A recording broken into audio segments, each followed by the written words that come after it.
Hola queridos amigos, es un gusto de poder conectar con ustedes nuevamente a través de esta su plataforma digital para traerles contenidos acerca del área de los emprendimientos, finanzas y negocios. Yo soy Remy Ruiz y usted está viendo Pasos Financieros. Para el día de hoy tenemos un gran contenido porque vamos a estar hablando con una persona de vasta experiencia en el tema que le traemos hoy. En el marco que se está hablando acerca de una reforma tributaria que se quiere implementar, reforma tributaria fiscal, que se quiere implementar aquí en República Dominicana. Tengo un especialista en la materia. Él es nuestro querido amigo, el licenciado José Fulgencio. Hermano querido, un placer y gracias por estar con nosotros acá. Un placer a ti, ciertamente, por la invitación a tu espacio, que también es mi espacio. Así es. Ciertamente, como dicen por ahí, el tiempo de Dios es perfecto. Hace tiempo que teníamos la invitación, por circunstancias ajenas a nuestra voluntad, no se ha podido dar, pero el tiempo de Dios es perfecto. Y justamente en este momento, donde se está hablando del tema de lo que son los impuestos, el tema de lo que es la reforma fiscal o reformas tributarias, que está ahora mismo en el tapete y que todo el mundo está hablando sobre el tema. Entonces, Dios puso las fichas en su lugar para que ciertamente fuera el momento idóneo para poder hablar de esto. Así es, querido José. Agradecemos a Dios que nos da la oportunidad de poder estar aquí desde este set, directamente desde Radio Playa, ubicado en La Romana, donde podemos llevarle estas informaciones a toda esa persona que busca el conocimiento del ámbito empresarial y más ya que nos hemos convertido, ¿no? y estamos creciendo, siendo el programa referente de todos los emprendedores para poder adquirir conocimiento acerca de la parte de los impuestos, también de tener un perfil financiero, un perfil empresarial, y eso es lo que buscamos, orientar aquí en esta parte para que todo pueda marchar y hacer crecer ese negocio que cada persona tiene. Bueno, José, son muchas las cosas de que hablar acerca de una reforma fiscal, porque hay personas que dicen que eso es inminente, que se debe realizar. Otros dicen que no, que se deben ir por la parte de lo que es más bien mirando los gastos corrientes que tiene el Estado antes de poder tocar lo que es una reforma tributaria o fiscal. Y asimismo, antes de iniciar, me gustaría saber ¿qué definición tú le das a lo que es una reforma fiscal o tributaria? Si es lo mismo o tienen alguna diferencia. Mira, primero vamos a iniciar por el concepto de lo que es una reforma. Ciertamente, reformar es hacer ciertas modificaciones, ¿verdad? Entonces, ¿qué pasa? Existe lo que es la reforma fiscal o la reforma tributaria, tal como tú lo externabas, donde radica diferencia entre la una y la otra. Porque tenemos la reforma fiscal que ciertamente hace modificaciones a lo que es la legislación tributaria, lo que concierne directamente a los impuestos como tal, y está la que es la reforma tributaria, que abarca distintos pilares respecto a lo que es la economía o distintos ejes, que eso incluye varias nomenclaturas, una reforma estructural, ¿verdad? Okay. Tenemos, por ejemplo, del 2021, que lo que es el Consejo Económico y Social estableció o introdujo directamente, se hicieron en conjunto con lo que es el Ministerio de Economía, Planificación y Desarrollo, se ha querido implementar lo que es una reforma estructural con varios ejes. Dentro de esos ejes tenemos lo que es, en principio, la electricidad, que no se puede dejar, lo que es transporte, lo que es educación, lo que es el tema de los impuestos, entre otras cosas que realmente son importantes respecto a lo que es una reforma estructural. La gran mayoría de la población se ve desde el punto de vista lo que es una reforma fiscal. ¿Por qué? Porque ciertamente afecta lo que es nuestra economía, afecta lo que es nuestro chelito, nuestro bolsillo, por la implementación de otros impuestos.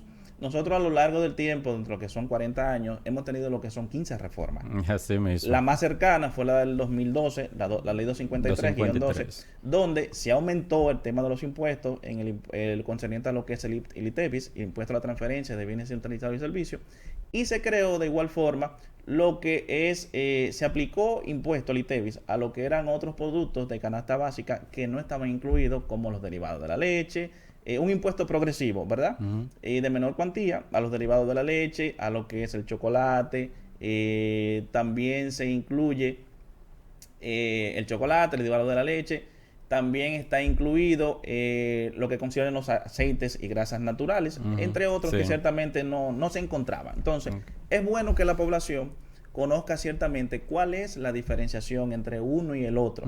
Así mismo. para poder tener a ciencia cierta qué es lo que busca el Estado. ¿Qué es lo que está buscando? Ciertamente es la recaudación de los impuestos. Eso es lo primordial. Eso es esencial, poder recaudar, porque la Constitución es clara. En su artículo 75, el literal número 6, establece que las personas van a tributar en proporción a su capacidad contributiva. ¿Para qué? Para financiar el gasto del Estado, la inversión. La única función que tiene el Estado como tal es que gastar, hacer inversiones directamente en el pueblo, pero en esencia es gastar. Por eso es que exige, le pide a la población que contribuya respecto a lo que es el pago oportuno con el tema de lo que son los impuestos. Eso quiere decir que ellos recaudan sus ingresos a través de los impuestos que ellos le toman a la población, a las empresas, y tienen un presupuesto que es diferente al de la misma empresa, que es un presupuesto de gasto, un presupuesto de ingreso, pero para el Estado un presupuesto de gasto, porque todas las recaudaciones que obtengan a través de los impuestos, pues lo deben distribuir en la sociedad, ya sea haciendo mejores hospitales, carreteras, servicios que puedan ser de ayuda a toda la población. Y partiendo de esto, entonces, José, porque muchos de esos impuestos que tú hablaste, igualmente la reforma que tú estableciste, la 253-12, que fue en el mismo año 2012, había muchos impuestos de esto que iban a ser transitorios. Es decir, que ya habiéndose cumplido la parte que hablaba la misma ley, la misma reforma, pues en un periodo de tiempo tendría que ser eliminado. Eso es correcto. Pero luego de ahí, al finalizar el tiempo que se estableció, al día de hoy todavía no se ha recuperado los ingresos que se querían obtener a través de esa reforma. Entonces, el pueblo siente que no se le ha dado como la debida atención con respecto a todos los ingresos que se han ido obteniendo. Por tal motivo es que se está hablando ahora de una reforma fiscal nueva. Entonces, ¿piensas tú que de esta manera es propicio que ya se haga una reforma o qué idea tú puedes plantar antes de iniciar a hacerse una reforma fiscal o tributaria? Mira, tal como te explicaba, hay ciertos factores que son preponderantes al tema de realizar lo que es una reforma tributaria, ¿verdad? Tenemos ahora mismo 3 ejes principales respecto a lo que es la implementación de una reforma. Está lo que es el mercado informal, que tenemos un sector informal que ronda los 56, el porcentaje es un 56%. Tenemos el tema de lo que es el tema de la electricidad. Hay un déficit eléctrico muy grande. Entonces, por último, el eje, dentro de los ejes, el último pero menos importante, está el tema de lo que es el déficit fiscal. ¿Qué es el déficit fiscal? Ciertamente, eso converge en lo que son los ingresos, costos y gastos que recibe el Estado. Entonces, cuando los gastos que tiene el Estado son mayores que los ingresos que está percibiendo. Entonces, el déficit fiscal ahora mismo representa para el Estado lo que es un 4.5, por ahí ronda de lo que es el Producto Interno Bruto. O sea, que estamos hablando de alrededor de... tiene que recaudar el Estado alrededor de 200,000 millones de pesos para poder hacerle frente a lo que es ese déficit fiscal. Eso es anual. Correctamente, para poder hacerle frente a lo que es ese déficit fiscal que enfrenta el Estado hoy en día. Entonces, si nos enfocamos simple y llanamente en lo que es el aumento de los impuestos o ampliar lo que es la base, o sea, aplicar impuestos a otros insumos que anteriormente no estaban, por ejemplo, como se hizo en la reforma del 2012, cuando se le aplicó impuesto, como te explicaba, a aquellos insumos de la canasta básica que no estaban y que ciertamente, se establecía que era de forma transitoria, tal como lo decía el tema de otros impuestos, pero la misma normativa, la misma legislación establecía que sería sobre la base de cómo fuera el crecimiento o el índice de inflación, que serían algunos impuestos transitorios o el aumento de algunos impuestos. No se ha hecho nada a la fecha. Se ha mantenido igual, pero realmente eso es lo que se establecía. Entonces, ni han disminuido ni han aumentado. Ni han aumentado. Entonces, la población en general, lo que se está enfocando con el tema de lo que concierne a simple y llanamente la aplicación de los impuestos. Pero no, lo más recomendable sería hacer una reforma estructural que abarque distintos ejes, que tenga que ver, si a ver vamos, la mejor sería que tenga que ver con el tema de educación, con el tema de transporte, con el tema de lo que es la seguridad social, que son algunas leyes que ya tienen tiempo, por ejemplo el Código Tributario es de 1992, o sea, tiene un tiempecito que se implementó y no se ha modificado. Ciertamente tenemos en otra era del tipo de comercio, que hay otras cosas que se encuentran rezagadas respecto, y la administración tiene o podría buscar otra alternativa para el tema de lo que son cobrar otros impuestos por otras vías, no aplicarles más a lo que ya tienen. Entonces, cuando hablamos del tema de la viabilidad, desafortunadamente es insostenible que el Estado no pueda buscar la forma de cómo hacer recaudaciones, o sea, de cómo aumentar lo que son las recaudaciones. Adicional a eso, tenemos lo que es una presión tributaria muy bajita respecto a lo que es los países de la región. Sí, correcto. Lo que es el Organismo de Cooperación de Desarrollo Económico, la OCDE, establece con el tema de lo que es la presión tributaria para América Latina para digamos, un rango normal, es un 21 y algo. Nosotros tenemos una presión tributaria de un 3 y tanto. ¿Qué quiere decir una presión tributaria? Que ciertamente los impuestos que se están recaudando es muy mínima. Entonces, por ende, ciertamente no se puede ver la distribución, digamos, o lo que pueda percibir el ciudadano. Entonces, también tenemos el tema de que no tenemos una eficiencia respecto a lo que es el gasto. Entonces, eso es lo que busca, tal como establecía. La Constitución establece que nosotros aportamos al Estado. ¿Para qué? Para lo que es el gasto que tiene como tal y lo que es la inversión que hace el mismo. Ok. Entonces, en ese caso, nosotros como ciudadanos, como aportadores del tributo para las recaudaciones, ¿entiendes tú que nosotros, porque estaba leyendo un informe, que lo tengo aquí planteado, donde el Fondo Monetario Internacional también hace su mención acerca de la presión tributaria que nosotros tenemos en la región y cómo hemos también ido creciendo a través de los años en cuanto se refiere al Producto Interno Bruto, que ha ido mejorando año tras año? Tuvimos una pausa, ¿verdad? Mundialmente se tuvo una pausa en tiempo de pandemia, pero volvimos a tomar el ritmo. Pero algo que dice el Fondo Monetario Internacional aquí, que textualmente tomo desde su página y lo leo, dice que dice República Dominicana está a la cabeza del crecimiento del Producto Interno Bruto en América Latina, con una tasa media anual de crecimiento de aproximadamente un 5%. Correcto. Desde la década de los 70. Nosotros venimos creciendo en nuestro Producto Interno Bruto. Es decir, que hemos sido un país que se ha ido desarrollando y siempre ha ido creciendo, ha ido innovando. Somos, en cuanto a materia tecnológica, somos hasta aquí en esta parte donde estamos ubicados, una envidia. Claro. En cuanto a materia tecnológica se refiere.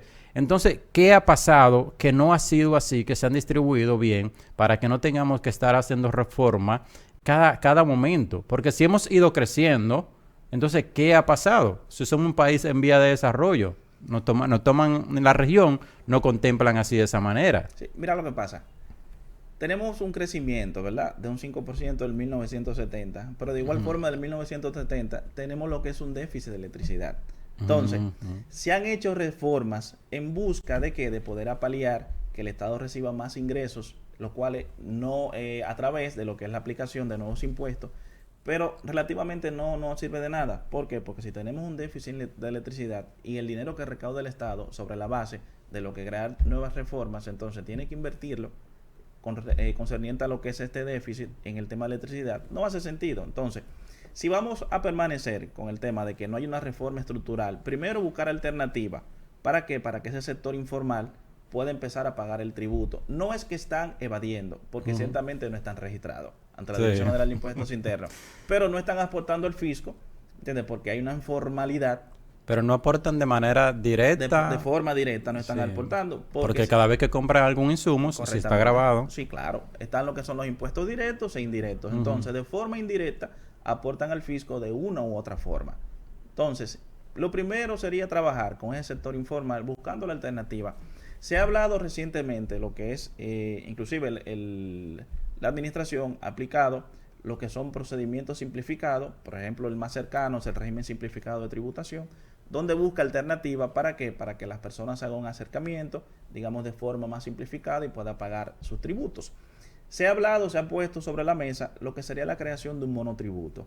Un monotributo sería establecer unas cuotas fijas o un pago mínimo respecto al tema de los impuestos a aquellas personas que están en la informalidad. ¿Para qué? Porque el Estado necesita recaudar impuestos.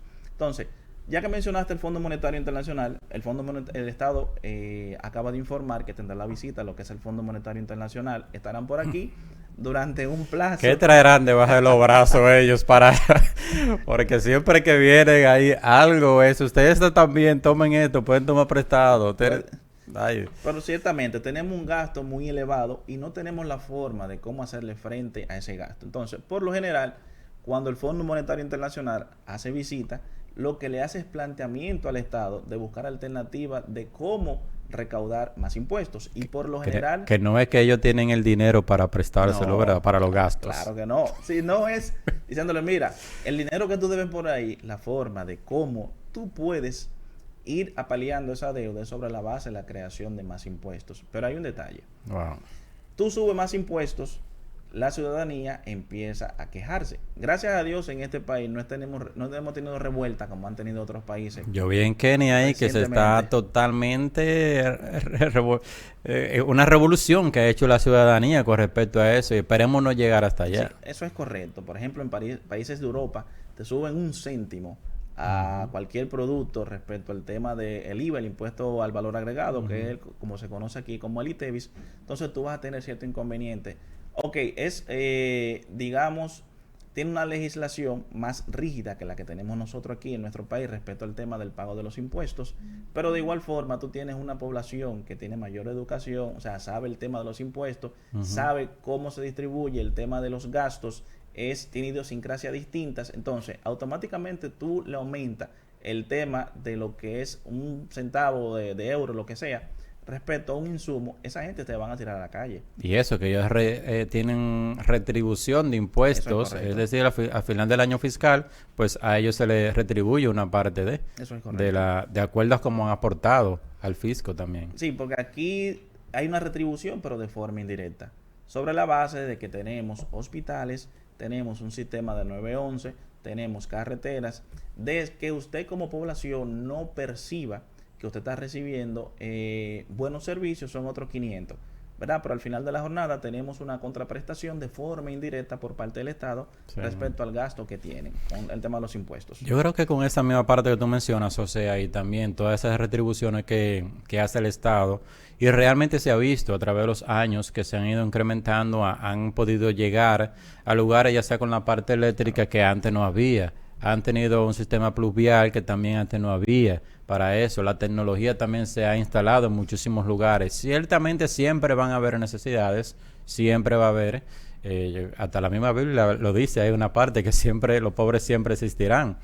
Pero de mi parte yo percibo más, que me gustaría que pudieran invertir mucho más en seguridad. Claro, sí. Algo que yo digo es que un país no necesita, valga la redundancia, necesariamente como invertir o incrementar tanto los tributos. Es por el hecho de que si usted le brinda seguridad a su población, pues eso le va a caer como un efecto cascada. Me explico. Si yo tengo seguridad para yo transitar por las calles, donde quiera que yo vaya, de aquí de mi país, República Dominicana, puedo salir con un celular, puedo salir con lo que quiera, y sin temor alguno que me vayan a atracar, pues yo voy a ir a los comercios con más regularidad. No voy a tener que estar temeroso en mi casa, resguardándome y comprando pequeñitas cosas nada más para que no se me vayan a meter en la casa. Es decir, que mi inversión en el Estado y mi compra, mi consumo va a ser un poquito mayor y por ende las empresas van a tributar más porque van a tener mayores demandas. Sí, mira, en los países nórdicos, que son países que establemente, o sea, económicamente están estables. Sí, correcto. A excepción de Noruega, son países que incentivan a la población con el pago de sus impuestos. Por ejemplo, el impuesto sobre la renta.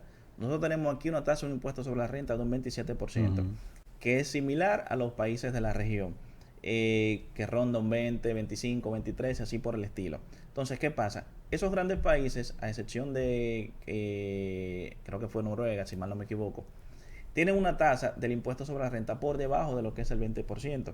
Entonces, atraen lo que es la inversión extranjera, el pueblo paga los impuestos de una forma, digamos, mayor voluntad del pago de los impuestos, y de igual forma tú recibes la retribución del pago de esos impuestos. Tienes seguridad, tienes salud, tienes educación, tienes el tema de lo que es carreteras. Entonces, por eso es como te comentaba en principio, el Consejo Económico y Social puso sobre la mesa lo que es una reforma estructural que ahí abarca varios puntos que son esenciales respecto a lo que es la economía. El Estado desafortunadamente se enfoca mayormente en el tema de lo que es la recaudación de los impuestos. O sea, recaudar sobre la base de implementación de más impuestos, crear más impuestos.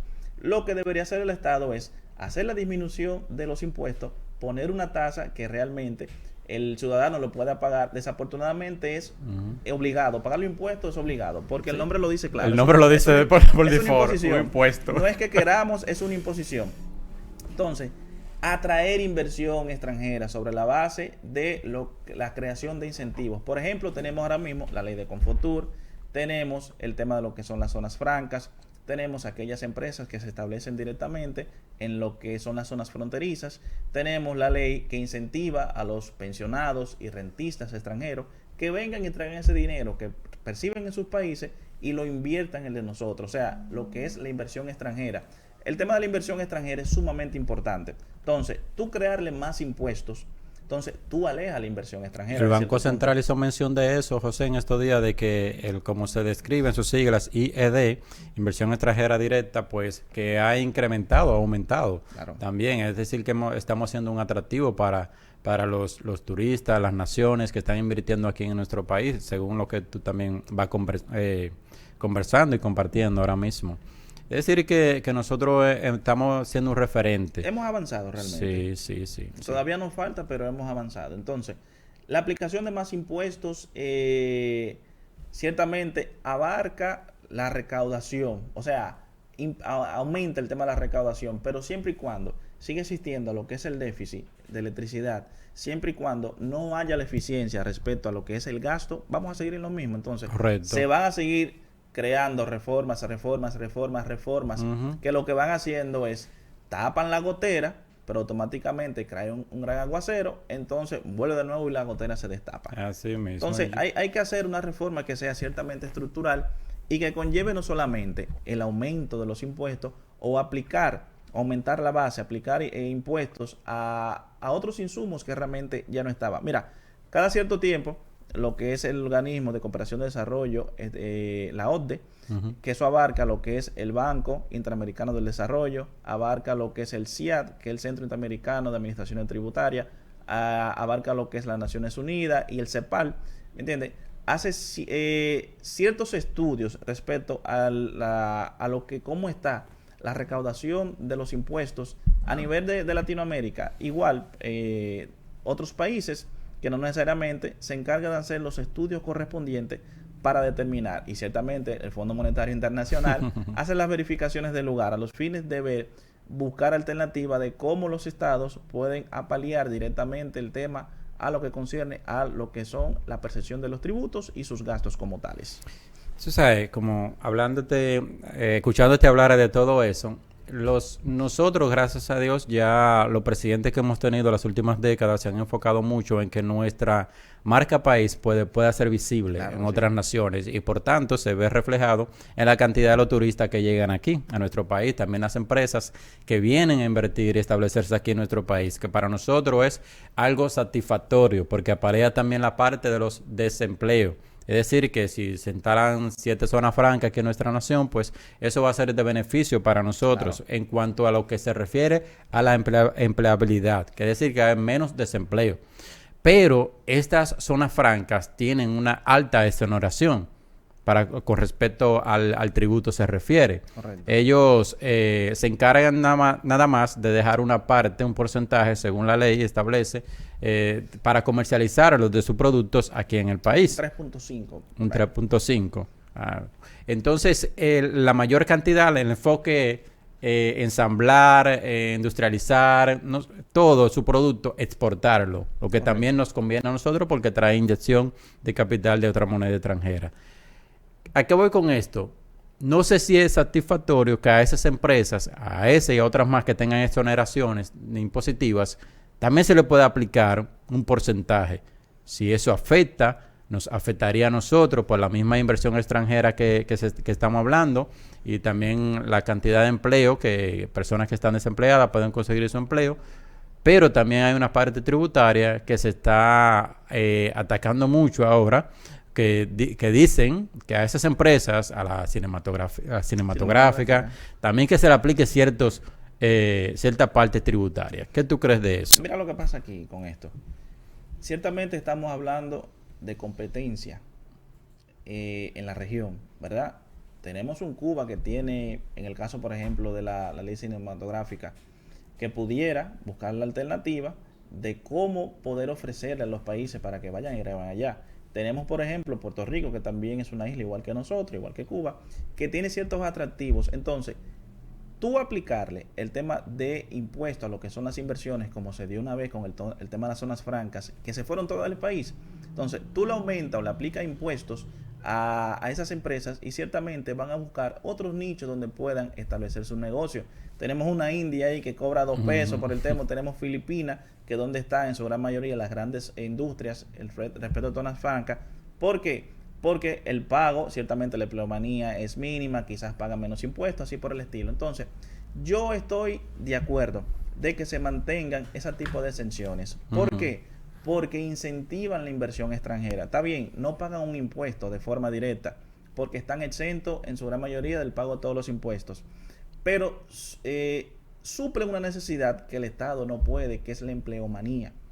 Entonces, tú agarras, tienes varias zonas francas, por decir un número que tienen 3.000 empleados, el Estado no está en la capacidad de poder emplear a estas personas. Correcto. Entonces, vamos a incentivarte, no voy a recibir el tema de los tributos, a menos que sea que tú lo vendas aquí en el país o la parte que corresponde. Si lo vas a exportar todo, no voy a recibir ningún tipo de impuestos sobre la base de eso.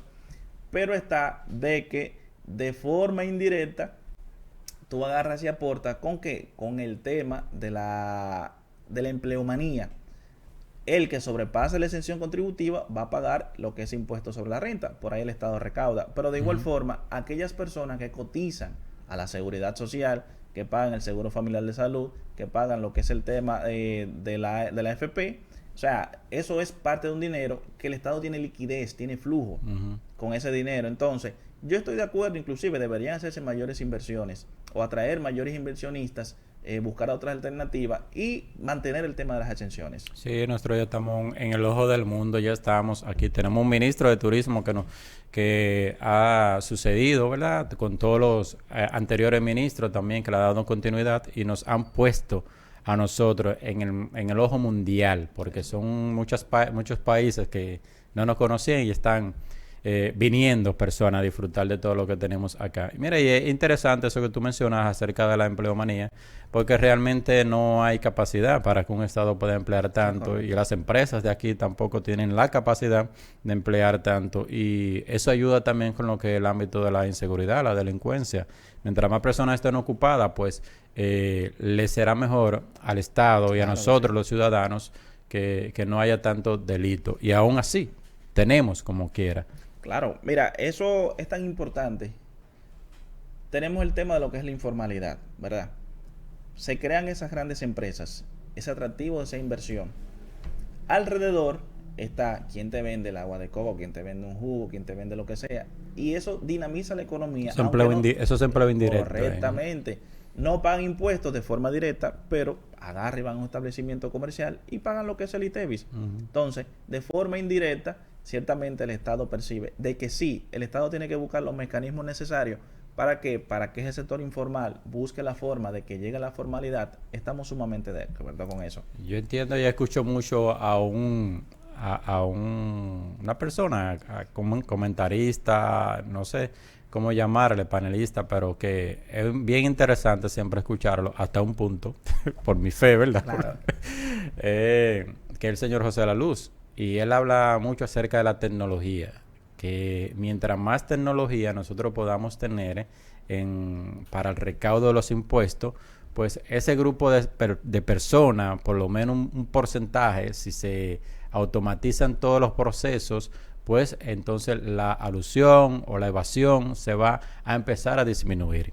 Claro. Y ahí conectamos entonces, José, la reforma fiscal con los comprobantes electrónicos ahora, que ya hemos leído donde dice que el 90% de los grandes contribuyentes ya se han acogido a esta parte de lo que son los comprobantes electrónicos. Ya ahora para este año y el próximo va a entrar otro grupo. Tiene que entrar a medianos y grandes locales. Correctamente. Entonces, viendo esa parte, ¿crees que esto puede ayudar a paliar un poco la evasión que se tienen hoy en día? Mira, lo que es la administración tributaria, directamente lo que es la Dirección General de Impuestos Internos, viene teniendo un tema. Los comprobantes fiscales en principio se implementaron como un plan anti-evasión. En el 2006, cuando se implementaron los comprobantes fiscales, que anteriormente se habían implementado en otros países de la región, tenemos como marco referencial en el tema de los tributos lo que es el país de Chile. Ya Chile en el 1986-87 ya tenía establecido lo que eran los comprobantes fiscales. Nosotros iniciamos con un plan que inició 2004, 5, 6 y ya se implementó directamente en el 2007. ¿Qué busca la administración tributaria? La disminución de lo que es la evasión. ¿Qué es la evasión? La evasión es la disminución de forma ilegítima de los ingresos que percibe el Estado a través del pago de los tributos. Es la otorgación indebida, lo que son exenciones, y el perjuicio directamente a lo que es la administración tributaria o el sujeto activo de la misma sobre la disminución de lo que es el recibimiento de los impuestos. Entonces, ¿qué pasa? Ciertamente ha buscado otro mecanismo, ya luego se hizo la modificación de los tipos de comprobantes, se implementaron lo que son las soluciones fiscales y ahora se busca mediante lo que es a través de lo que es la implementación de la facturación electrónica. Ciertamente la administración tributaria crea lo que es una percepción de riesgo con la implementación de lo que son los comprobantes electrónicos. La percepción de riesgo es alternativas que hacen de que el contribuyente tenga cierto pavor y aumenta la recaudación, y lo que es la disminución del pago de los tributos aumenta también, el recaudo aumenta. Entonces, sí, correcto. Pero tiene que ir de la mano con el tema de la reforma, ¿verdad? Porque tú tienes que, el tema de tú incrementar lo que son los impuestos, de igual forma te va a seguir incrementando lo que son los índices de evasión. O sea, o de personas que realmente no se encuentran en el mercado informal, que no se encuentran registrados. Entonces, es bueno que la administración tributaria pondere, que le haga los planteamientos al Fondo Monetario Internacional, o que el Fondo Monetario Internacional, viceversa, le haga los planteamientos y buscar alternativas. Porque cuando se implementó las soluciones fiscales en el 2014, que yo para mí no creo que fue la gran cosa. Ahí es que voy. En principio creó la percepción de riesgo, y la misma administración y la población, los que estaban evadiendo, los que no estaban registrados, dijeron ya, hasta aquí llegamos. Hay que buscar la forma de cómo hacerlo. Al final de la jornada no dio pie con bola, como dijeron. Entonces, ¿qué se hizo? En el 2018 se modificó, se buscó alternativa y se creó la implementación de nuevas secuencias de comprobantes. Lo mismo se está haciendo ahora. Pero volvemos y caemos con el tema del sector eléctrico. Si tú no buscas alternativa de cómo paliar eso, al final de la jornada, aumentando más impuestos, van a seguir, va a seguir y va a incrementar el tema de lo que es la evasión y la parte de lo que concierne a aquellas personas que no se encuentran registrados, el mercado informal de la administración tributaria. Entonces tiene que ser una combinación de ambas partes. En principio, pues como te digo, por la percepción de riesgo, las personas van a cumplir todo, pero siempre van a buscar otra alternativa. La evasión no se va a acabar nunca. Nunca se va a acabar. Tal vez disminuye, pero no que se acabe. Claro que sí, realmente eso es lo que se busca, que haya un índice bien bajito. Ahora mismo tenemos un índice bien alto de lo que es la evasión. Por ejemplo, lo que es el ITEVIS, tenemos un índice de evasión de un 48%. Lo que concierne al impuesto sobre la renta, en el caso de las personas físicas, anda un 59 y tanto, personas jurídicas un 60 y tanto. Entonces, la administración tiene que buscar alternativas de ver cómo apalia el tema de la evasión, pero ciertamente con medidas que sean graduales y que beneficien o que el ciudadano común o las personas que se encuentran registradas puedan, se le busca alternativa de cómo pagar los impuestos de forma oportuna y la mejor forma posible. Asimismo, esa parte de la evasión, también yo creo que se debería buscar un mecanismo para ver y perseguir la desviación. Claro. porque se recauda mucho y de lo mismo, ahora vemos todas esas personas que están acercándose al Ministerio Público porque llega a un acuerdo, sí o no, no tengo fe de que sean culpables o no, no Claro, sé, claro. pero yo sí lo que veo es que están devolviendo cierta cantidad de dinero. Imagínate tú entonces, José, que se está recaudando cierta cantidad, pero se está desviando por alguna otra forma por personas que están dentro mismo de la cadena de valor para la recuperación de lo que son los tributos y el ingreso del Estado. Si yo, un ejemplo, me dan un presupuesto, yo siendo un ministro, y lo empiezo a desviar de cierta forma, pues entonces nunca va a llegar al pueblo, donde es el que carga siempre con el mayor peso. Cuando se habla acerca de una reforma fiscal, que se habla de impuestos, que se habla de costos, que se habla de todo, siempre es el pueblo el que menos tiene, clase media baja, el que sale más afectado siempre. Más afectados, sí. Realmente en nuestro país, hasta cierto punto los impuestos son regresivos, porque paga más impuestos el que menos tiene El que menos relativamente. tiene. Aunque hay en otras ocasiones donde los impuestos son progresivos, que ciertamente por el tema de quien más se recibe ingresos, paga más impuestos. Mira, muchas veces el Estado, ahora que tú mencionas el tema de esos casos que se están dando con el Ministerio Público, incentiva hasta cierto punto el tema de la evasión. ¿Cómo lo incentiva? A través... Buen punto esa. Danos forma. Sí, ¿cómo lo incentiva? A través ciertamente de cuando busca y crea, Dios mío, se me fue la palabra ahora mismo. Cuando hay ok, cuando crea lo que es el pago. Vamos a eliminar los pagos que hay.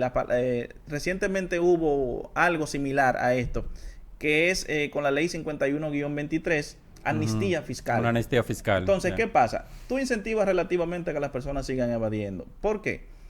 Tú le dices a las personas, mira, ven, todos los problemas que tú tienes, ven donde mí y yo te lo voy a eliminar hasta cierto punto, págame una parte o algo.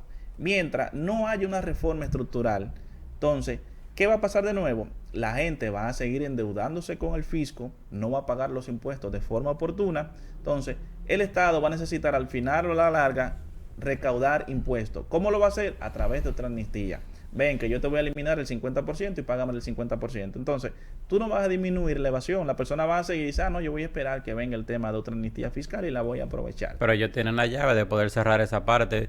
La amnistía fiscal yo entiendo que hasta el punto de hoy sería buena, por todos los contribuyentes que están ahí que tal vez tienen una deuda, pero si te dice yo voy a aplicar una amnistía fiscal y ahí mismo someto alguna reforma, una resolución, lo que fuese, y diciendo que de aquí en adelante, si vuelve a caer en eso, la penalidad que te voy a llevar es hasta cerrar tu negocio, si vuelve a caer en ciertas partes. Pero si deja la brecha para que se dé la continuidad de eso que tú estás haciendo mención, pues entonces las personas sí van a caer en eso. Si en un momento dado a mí me hacen, yo tuviera una deuda en la dirección de impuestos internos y me hacen una amnistía, me acojo a ella, pero si me dicen si no te mantienes al día, no te daré la autorización para comprobantes fiscales, pues entonces ahí que yo voy a procurar, porque se va a estancar mi operatividad. Claro. Yo no voy a poder seguir operando, porque no voy a tener los comprobantes hábiles que me dan, que la ley me da potestad para yo poderlo hacer. Entonces, si se hacen amnistía, ahí yo pienso que también se debe seguir y decirle, si continúa de esta forma, pues tu operatividad hasta cierto punto, que la administración, no sé, tú como abogado y consultor tributario podrás saberlo, tiene el derecho de poder llegar, como hemos visto, cerrando ciertos establecimientos. Sí, sí, realmente. Ciertamente la administración tiene los mecanismos, aunque a veces lo utiliza de forma arbitraria y no proceden con ese mismo tema que tú mencionas, con lo que es el bloqueo de los comprobantes fiscales, que la administración no debería hacerlo. ¿Por qué? Porque ahí mismo lo que es la Constitución establece lo que es el comercio, es el artículo 50, o sea, la libertad de las personas a hacer comercio. Tú bloquear el tema de los comprobantes, tú me estás cerrando. Inclusive hay sentencias por ahí, creo que es la Suprema Corte de Justicia, donde le autoriza, donde le dice a la administración tributaria, esa no es la forma correcta. Tú tienes otro mecanismo que tú tienes para tú recaudar y cobrar los impuestos, utilízalo, este no. Yeah. ¿Por qué? Porque tú me estás coartando un derecho que tiene una persona para seguir con sus... Libre comercio. Correctamente. Entonces, la administración tiene los mecanismos ahí. Lo que pasa es, como te digo, no hay hasta cierto punto por parte del Estado una voluntad de cómo ver buscar mejores mecanismos para que la persona haga un acercamiento oportuno con la administración tributaria, el pago de los impuestos que sea de una forma equilibrada, pero ciertamente, el gasto que tú tienes, o sea, que sea eficiente. No solamente gastar por gastar, despilfarrar por despilfarrar. Otros meollos, otros asuntos que también hay. Buscar la forma de cómo resolverlo. Porque si no vamos a seguir en este círculo vicioso. Como te decía en principio, tenemos 40 años, que dentro de esos 40 años hemos sometido 15 reformas. ¿Qué el apellido de la reforma? Eficiencia recaudatoria. Sí, de una vez. Entonces, ¿qué busca? Pero que me da el punto que nunca dicen cuál es la capacidad, cuál es el alcance o la meta que quieren llegar y nunca se alcanza entonces, por esa misma razón. Porque siempre vamos a tener el bajadero. O sea, siempre vamos a tener el hoyo respecto a lo que es el tema del gasto. Mientras no haya una eficiencia con el tema del gasto, que es lo único que tiene el Estado, gastar, es como te explicaba, la Constitución es claro con eso. Usted va a tributar, ¿para qué? Para que el Estado gaste. Ahora, debe ser equilibrado. Eso sería lo más idóneo. Desafortunadamente no tenemos equilibrio por parte del Estado y el Estado gasta por gastar. Entonces, mientras nos mantengamos en ese círculo vicioso, vamos a seguir en lo mismo y nunca vamos a poder desarrollar en esa parte. Y con la persona física, José, ¿crees que ya es momento de que puedan ampliar la base? Para decir que ahora mismo mensualmente son 36,000 pesos que se tiene para poder, como tope de yo mantenerme exento. ¿Crees que ya es momento de que revisen eso o está bien hasta ese momento ahora? No, mira, la ley 253-12, la reforma que hubo, establecía con el tema de la gradualidad del aumento de lo que es la exención contributiva, iba a ser en proporción a, digamos, los índices de inflación o el IPC, índice de precio al consumidor. Entonces, desde el 2017 no ha habido una variación y ciertamente eso se ha indexado, eso ha aumentado, ha surtido inflación. Entonces, no es lo mismo el que recibía, por decir, un salario hace 10 años atrás de 20,000 pesos que el que hoy en día recibe los mismos 20,000 pesos. El valor del dinero del tiempo no es el mismo. Entonces, hay ciertas situaciones, o sea, o se dan ciertos ejes fundamentales o criterios que hay que tomar en consideración. Del 2017 se ha estancado el tema de lo que es la exención contributiva, el tope. Debería ser un monto mucho más alto. ¿Por qué? Hoy en día debería estar aquellas personas que cobran por los 40 y tantos de miles de pesos, según la indexación que se ha hecho. Es bueno, es viable. Inclusive días atrás, creo que fue Farideh Raful, que sometió el tema de un anteproyecto, un proyecto de modificación a la ley. En nuestro video anterior hicimos mención de ella, de que sometió, de que se pudiera alcanzar hasta 41,265, me parece que fue. Entonces, realmente es viable que se tome en consideración en muchas cosas, que no sea aumentar los impuestos por aumentar y ya.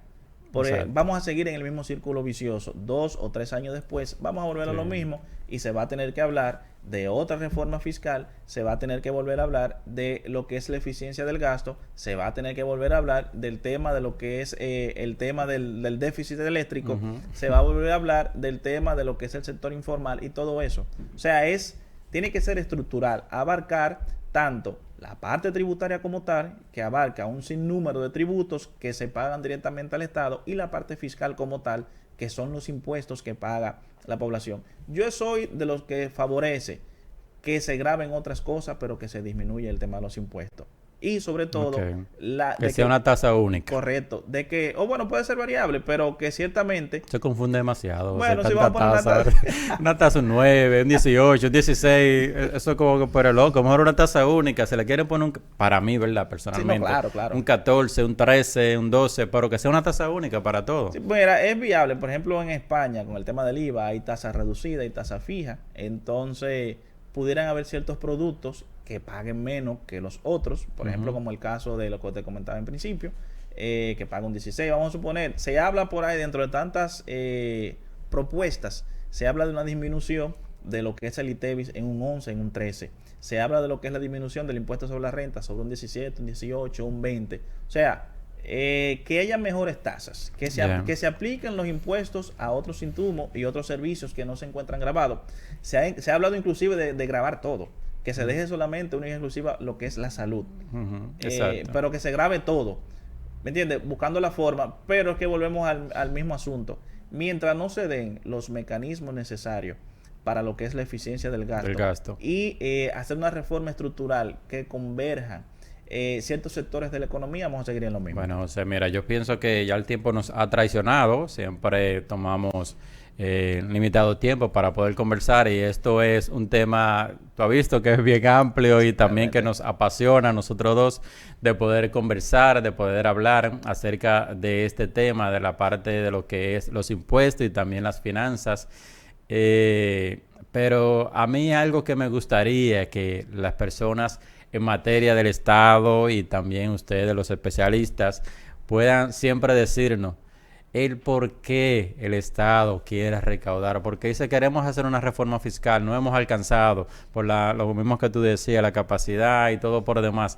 Pero miren, necesitamos invertir en eso, como un pliego detallado donde nosotros los ciudadanos podamos empezar a cotejar qué se está haciendo, qué no se está haciendo con la reforma fiscal, qué se logró, qué no se logró, que nosotros mismos podamos empezar a medir. Pero vamos a dejar ese espacio, tiene la invitación abierta totalmente para que pueda continuar con nosotros siempre Gracias. Conversando. Y nada, José, me gustaría que tú pudieras dar dónde tú te encuentras ubicado, cómo se llama el nombre de tu empresa, para todas esas personas que deseen acercarse a ti para que lo pueda orientar y ayudar, porque actualmente tú eres licenciado en contabilidad, tienes maestría en tributación. Correcto. Eres licenciado en Derecho también y está cursando actualmente una maestría en Derecho Tributario también. Tributario, correcto. Es decir, que el conocimiento, también eres catedrático en qué... Una escuela de negocios, se llama Sedutec, se encuentra en Santiago y por ahí nos encontramos impartiendo docencia. Bueno, realmente. Ya ustedes saben, queridos amigos, vamos a acercarnos de José, tu contacto y tu ubicación, José. Ok, nos encontramos en la calle Altagracia, número 13, en el edificio Gold Plaza, en la suite 205B. Y nuestro teléfono es donde pueden contactar, es en el 809-657-5615. Estamos como Sursan, somos tus asesores impositivos por excelencia. Eso es así, es así. Yo doy fe de esa parte, yo doy fe. José, hermano. Placer como siempre. Gracias, en verdad, por haber compartido con nosotros. Y ustedes, queridos amigos, nuevamente les motivamos a que se puedan capacitar. Siempre edúquese. Esa es la forma más viable de poder avanzar, de que una nación desarrolle, de que una familia desarrolle y usted de manera personal también pueda avanzar. Edúquense, ese es lo que le motivamos. También, si le ha gustado el contenido que hemos compartido con ustedes, le invitamos a que se pueda suscribir a este canal. Mire que siempre estamos creciendo y trayendo nuevas personalidades que nos orientan acerca del quehacer financiero para que nuestras empresas, nuestras ideas y nuestro desarrollo pues puedan avanzar y no se limiten y no se queden y sean contados con el tiempo de aquellos que fracasaron. Suscríbase a este canal, su canal de Pasos Financieros.